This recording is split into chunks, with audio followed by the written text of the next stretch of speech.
Bienvenidos a Fuerza y Sangre.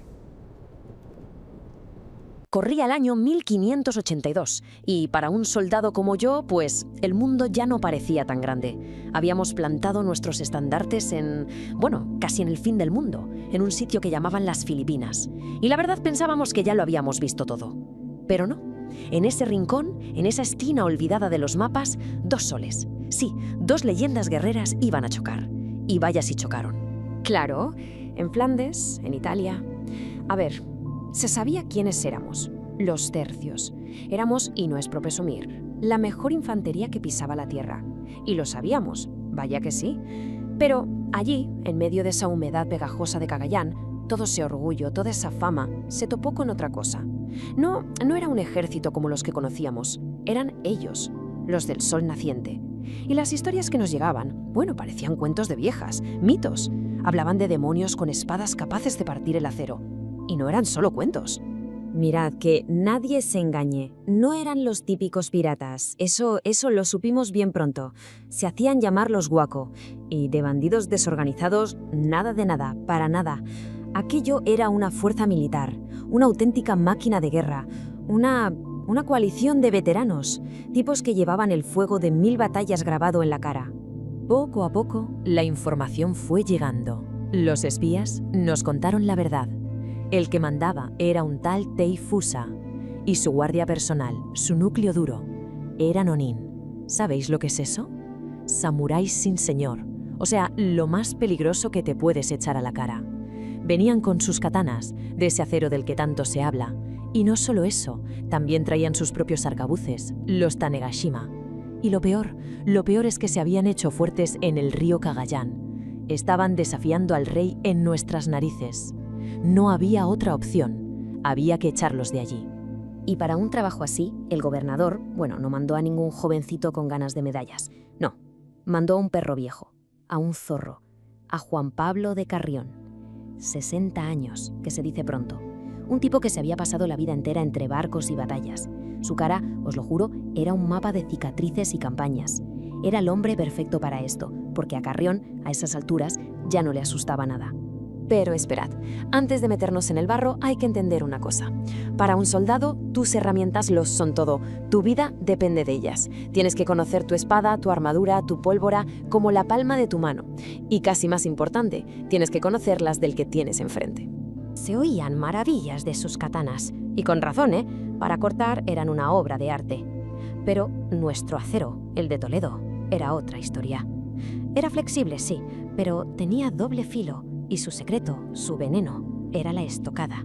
A ver si me explico. Su espada era para dar tajos, la nuestra para buscar el hueco, la rendija en una armadura. Y adiós. Era un concepto distinto. Y si hablamos de armaduras, ahí teníamos una ventaja clave. Nosotros llevábamos petos de acero macizo y morriones que te podían salvar la vida de un tajo a la cabeza. Las suyas eran más ligeras, de cuero, laminitas de metal, muy bonitas, sí, pero no aguantaban igual. Ni una buena estocada, ni desde luego una de nuestras balas. Pólvora teníamos los dos. El olor a azufre lo conocíamos todos, pero la nuestra sonaba más, mucho más fuerte. Nuestros mosquetes eran de un calibre superior y llegaban más lejos que sus arcabuces. ¿Qué significa eso? Pues que cada disparo nuestro podía atravesar sus armaduras desde una distancia en la que ellos apenas nos hacían cosquillas. Pero al final, ni la espada, ni la coraza, ni siquiera el mosquete, no. El arma que decidió todo fue la más simple, la pica. Un palo, un simple palo de fresno de 5 metros de largo. Esa era nuestra muralla, un muro de madera y acero que mantenía sus katanas tan mortales de cerca a una distancia segura. Era el corazón de nuestra defensa. Y con todo esto en mente, volvimos al lío, al combate. El primer choque fue brutal. Abordamos uno de sus barcos, un junco, ahí en la desembocadura del río, y se nos echaron encima con una furia. Yo no he visto cosa igual, pero sus katanas, ¡pum, pum!, rebotaban contra nuestro acero. En esa cubierta, entre gritos y sangre, fue donde vimos que sí, que nuestro equipo funcionaba. Después de tomar el barco, Carrión nos mandó a tierra, a asegurar la playa y levantar un fortín deprisa y corriendo. Y no éramos muchos, no. Para defender aquello, nos quedamos 40 hombres en una trinchera de arena. Y entonces aparecieron. Tei Fusa no se anduvo con tonterías. Lanzó todo lo que tenía contra nosotros. 600. 600 guerreros corriendo por la playa, directos a por 40 tipos. Haced las cuentas, 15-1 o más. La verdad parecía el final, no había escapatoria. Y ahora la pregunta es, ¿cómo se sobrevive a algo así? ¿Cómo 40 tíos aguantan una carga de 600? Pues mirad, no solo con coraje, que también. Se sobrevive con disciplina y con la picardía de un viejo zorro como Carrión, que se dio cuenta de un detalle que lo cambió todo. Veréis, los japoneses eran listos, no eran brutos. Se dieron cuenta enseguida de que el problema eran las picas. Para llegar a nosotros, tenían que quitarlas del medio. Así que empezaron a hacer algo muy inteligente. Agarraban las astas con las manos para desviarlas y abrir un hueco en la formación. Y justo ahí, cuando ya parecía que lo tenían, el viejo Carrión grita la orden más rara que he oído en mi vida. ¡Sebo a las picas! ¡Engrasadlas!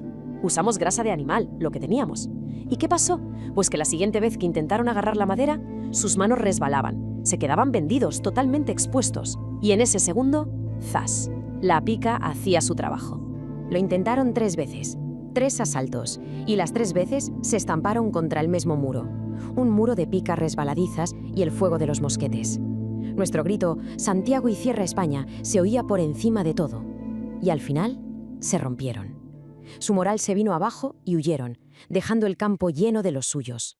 Los que lograron volver a sus barcos se llevaron historias sobre nosotros. Empezaron a llamarnos los peces lagartos. Imagino que por el brillo de las armaduras bajo ese sol infernal. Decían que parecíamos criaturas con escamas saliendo del agua. A su manera, supongo, era una forma de respeto. En ese momento, creedme, no piensas en la historia. Solo piensas en que sigues respirando. En el alivio. Pero con los años, sí, te das cuenta. Te das cuenta de que esa pequeña y salvaje batalla en una playa perdida aseguró a las Filipinas para el imperio. Y no por 1 año ni 2, por 300 años. A veces, todavía hoy, cuando no puedo dormir, me acuerdo de aquello, del sonido del acero toledano chocando contra el acero japonés. Una batalla que casi nadie recuerda ya. Y te pones a pensar, ¿qué huella deja algo así? ¿Qué es la historia al final? Quizás solo sea eso, la suma de un montón de momentos como aquel. Victorias imposibles, olvidadas, pero que lo cambiaron todo. Dicen que esta leyenda nunca fue derrotada, pero las crónicas a veces mienten. ¿Qué guerrero crees que podría haber quebrado su acero? La sangre se limpia, pero la gloria es eterna. Asegúrate de estar suscrito. Acero o valor, tú decides en los comentarios. Forja y sangre.